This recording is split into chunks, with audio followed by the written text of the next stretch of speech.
Hi friends, welcome to Non-Functional Club. In this session, we will continue with part 4 of MobSF.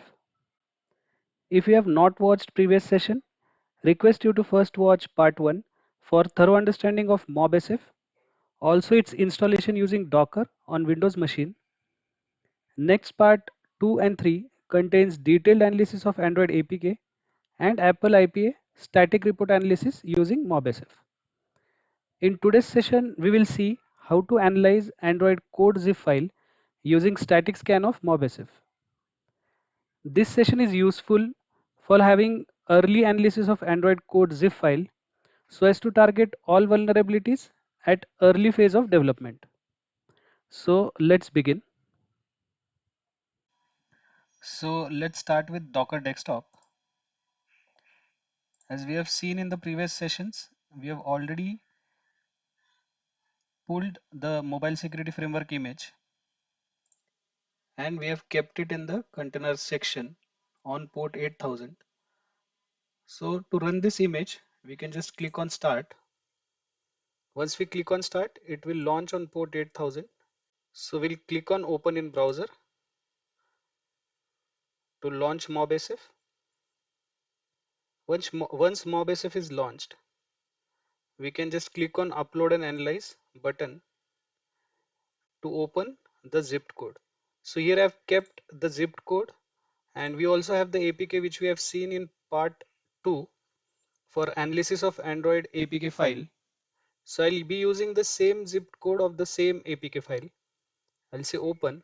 Once you click on open, the code will be extracted and scanned and a proper report for static analysis of the code will be present here. So we'll go through each section of this particular code analysis. Also, if you just see here, there would be few less amount of data which is present here, that is with respect to browsable activities, network security, or even in the information section if you see, we'll have information which is not at all present for this particular options. So this is because when we are scanning the APK, we have detailed code which is present there. Now currently as we are only scanning the zip file, there wouldn't be the app binary analysis here. It would be specific to the code. So if I open another instance of MobSF to just scan the APK as well, I'll just open this for scanning. Here we'll see there is a proper information with respect to this particular section as well, which you won't find here. So just let's see in short what all things are present when we are scanning the zip file or the zipped code file for Android APK. So now first section as it is, we have about the information which is regarding the APK or the code file with respect to the APK. So here as we have scanned the zip, the file name is zip, and few information with respect to the file information is present here. Next we have activities, services, receivers and providers section. So if you are not aware of this particular section, you can just watch part 1. We have talked in detail about all these components. Then we have scan options.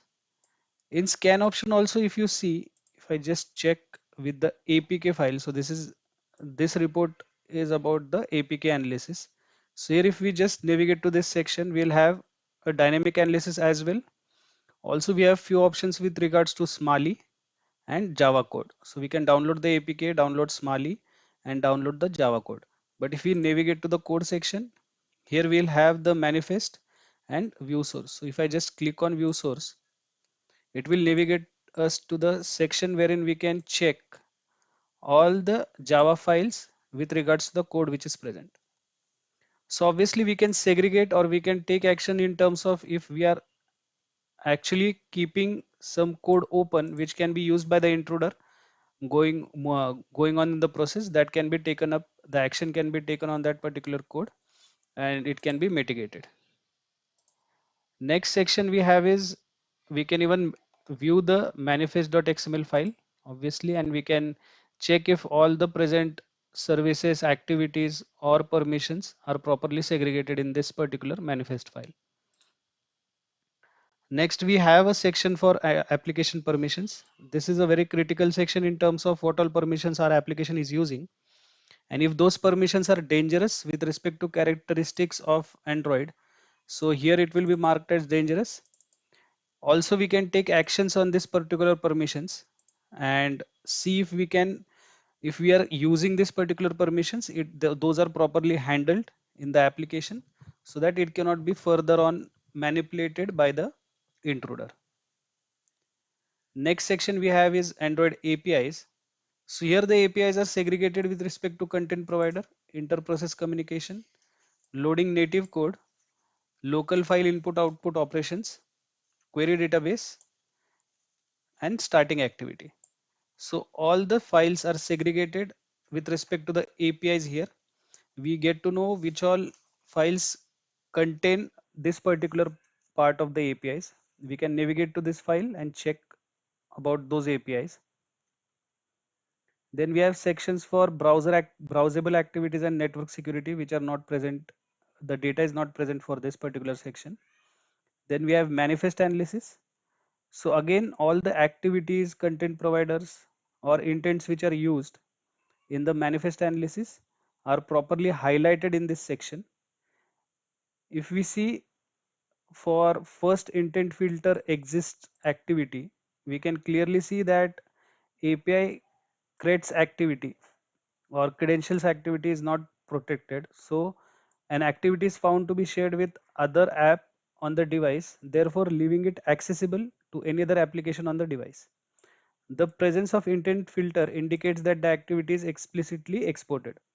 So if we export certain activity, obviously some other malicious application can make use of this activity and proceed with gathering business critical data or manipulating the application. So such intents can be looked upon and mitigated. So next section we have is code analysis. MobSF analyzes result of Java code by static analyzer. It identifies potential vulnerabilities and determines their severity and the files in which this type of vulnerability was found. So the standards which are used here are CVSS-v2, that is Common Vulnerabilities Scoring System Calculator, and CWE, that is Common Weakness Enumeration. Apart from that, we have OWASP Mass VS and OWASP Top 10. So according to these standards, if the code does not fulfill a few requirements, that will be displayed here in terms of the information which is present with regards to the code. So we'll get an issue if you check, that is app can read write to external storage, so that any app can read data written to external storage. So obviously if this issue persists, it means that we are storing some information in the external storage. So if such information is actually stored, we should take proper care that there is no business sensitive information that is stored in this location, or else it can be used by the intruder. Also same, we have hidden elements in view can be used to hide data from user, but this data can be leaked. So there are a few hidden elements which are used in the code, and the code or the standard states that this data can be leaked. So such information can be properly handled, or such issues can be properly handled in terms of, if there are few hidden elements which are used, those can be still encrypted so that even if it is leaked, it cannot be further on processed by any intruder. Similarly, all the issues are stated here which can be taken action upon. Next we have NIAP analysis. So NIAP stands for National Information Assurance Partnership. This information gives information about the identifiers which stores data. So here all the identifiers are also placed in terms of feature, that is storage of credentials, cryptographic key generation services.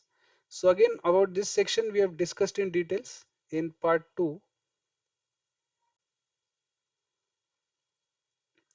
Next section we have is server location. So server location and domain malware check are having information which is related to the domains which are present in the code. So this particular section will highlight all the details about the domain which is used, and the status is given with respect to the library which is present in MobSF, which has the list of all the domains. So if any of the domain in the code is bad, we can certainly replicate it, or we can certainly replace it by some other good domain. So next section we have list of URLs. So all the URLs are listed in terms of segregation with respect to the Java file. So we have the location of Java file and all the list of URLs. We can just make sure that all the URLs which are listed here are right and there are no additional URLs which are present, or there are no missing URLs. Then we have the section for Firebase database emails and strings. So this all details we have in APK analysis and not in code analysis. Then we have the list of activities. So here it will place the list of all the activities which are present in the code. Then we have the list of files. So in the files section, we'll have list of all the files which are present in the code. We can make sure that there is no any missing or additional file present here, which is giving business sensitive information through the code or through the file. Apart from this, we have a PDF report section present for zip scan as well. So what this PDF section does is this will give the same web report in a PDF file format, and further on this particular PDF report can be used for analysis and can be exported also.